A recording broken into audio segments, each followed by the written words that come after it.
Because we're a great nation, our challenges seem complex. It will always be this way.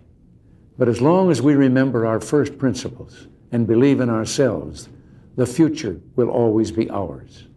And something else we learned.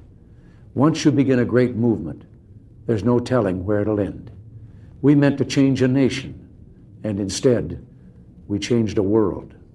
Countries across the globe are turning to free markets and free speech, and turning away from the ideologies of the past. For them, the great rediscovery of the 1980s has been that, lo and behold, the moral way of government is the practical way of government. Democracy, the profoundly good, is also the profoundly productive.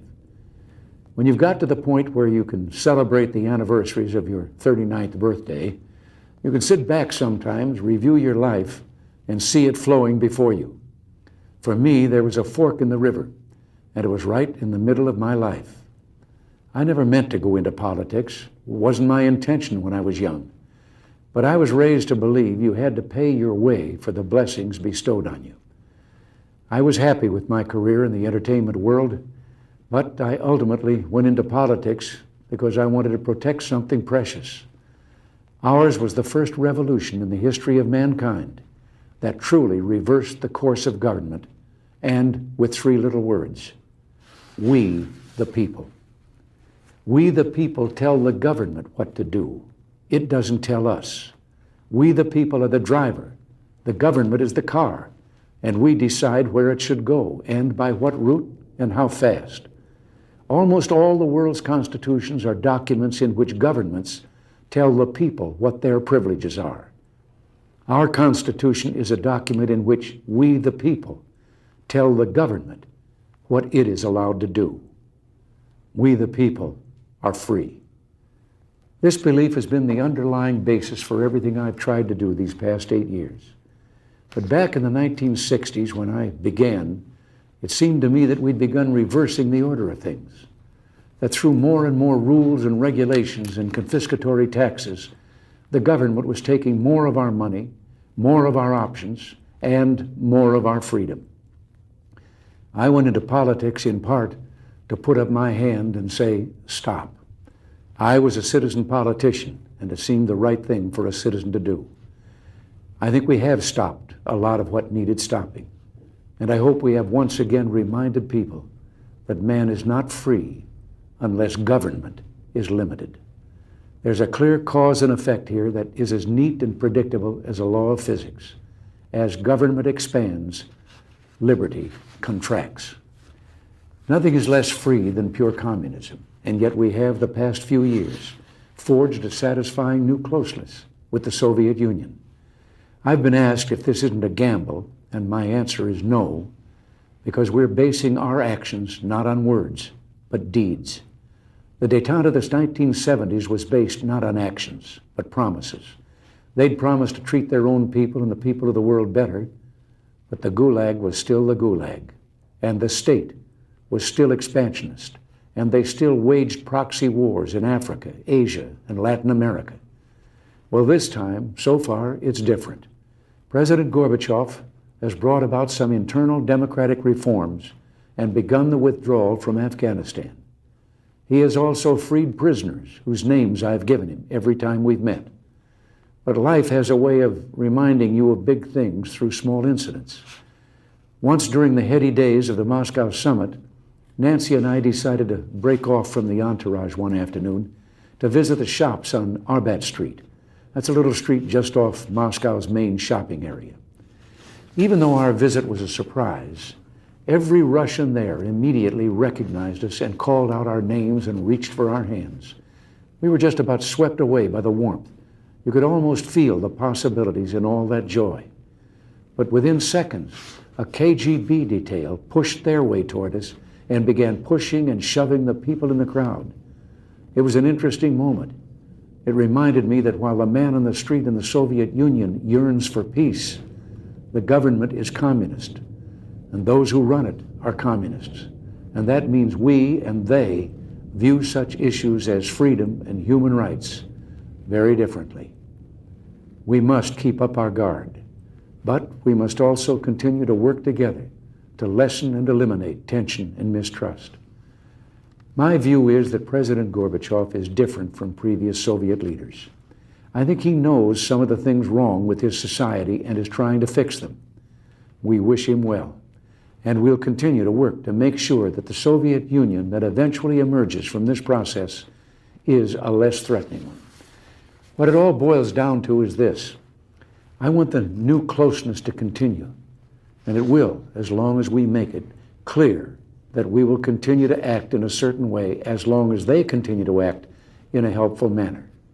If and when they don't, at first pull your punches. If they persist, pull the plug. It's still trust, but verify. It's still play, but cut the cards. It's still watch closely, and don't be afraid to see what you see. I've been asked if I have any regrets. Well, I do.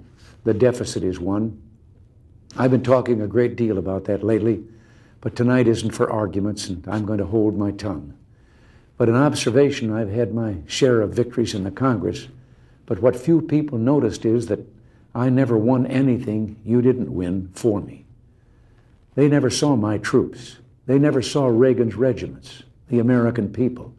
You won every battle with every call you made and letter you wrote demanding action. Well, action is still needed. If we're to finish the job, Reagan's regiments will have to become the Bush brigades. Soon he'll be the chief, and he'll need you every bit as much as I did. Finally, there is a great tradition of warnings in presidential farewells, and I've got one that's been on my mind for some time. But oddly enough, it starts with one of the things I'm proudest of in the past 8 years, the resurgence of national pride that I called the new patriotism. This national feeling is good, but it won't count for much, and it won't last unless it's grounded in thoughtfulness and knowledge. An informed patriotism is what we want. And are we doing a good enough job teaching our children what America is and what she represents in the long history of the world? Those of us who are over 35 or so years of age grew up in a different America. We were taught very directly what it means to be an American. And we absorbed almost in the air a love of country and an appreciation of its institutions. If you didn't get these things from your family, you got them from the neighborhood, from the father down the street who fought in Korea, or the family who lost someone at Anzio. Or you could get a sense of patriotism from school. And if all else failed, you could get a sense of patriotism from the popular culture. The movies celebrated democratic values and implicitly reinforced the idea that America was special. TV was like that too, through the mid-60s. But now we're about to enter the 90s, and some things have changed. Younger parents aren't sure that an unambivalent appreciation of America is the right thing to teach modern children. And as for those who create the popular culture, well-grounded patriotism is no longer the style. Our spirit is back, but we haven't re-institutionalized it. We've got to do a better job of getting across that America is freedom. Freedom of speech, freedom of religion, freedom of enterprise, and freedom is special and rare. It's fragile. It needs production. So we've got to teach history based not on what's in fashion, but what's important. Why the Pilgrims came here, who Jimmy Doolittle was, and what those 30 seconds over Tokyo meant. You know, 4 years ago, on the 40th anniversary of D-Day, I read a letter from a young woman writing to her late father, who had fought on Omaha Beach. Her name was Lisa Zanata Hen, and she said, "We will always remember. We will never forget what the boys of Normandy did." Well, let's help her keep her word. If we forget what we did, we won't know who we are. I'm warning of an eradication of the American memory that could result ultimately in an erosion of the American spirit. Let's start with some basics. More attention to American history and a greater emphasis on civic ritual. And let me offer lesson number 1 about America. All great change in America begins at the dinner table. So tomorrow night in the kitchen, I hope the talking begins. And children, If your parents haven't been teaching you what it means to be an American, let them know and nail them on it. That would be a very American thing to do. And that's about all I have to say tonight. God bless you, and God bless the United States of America.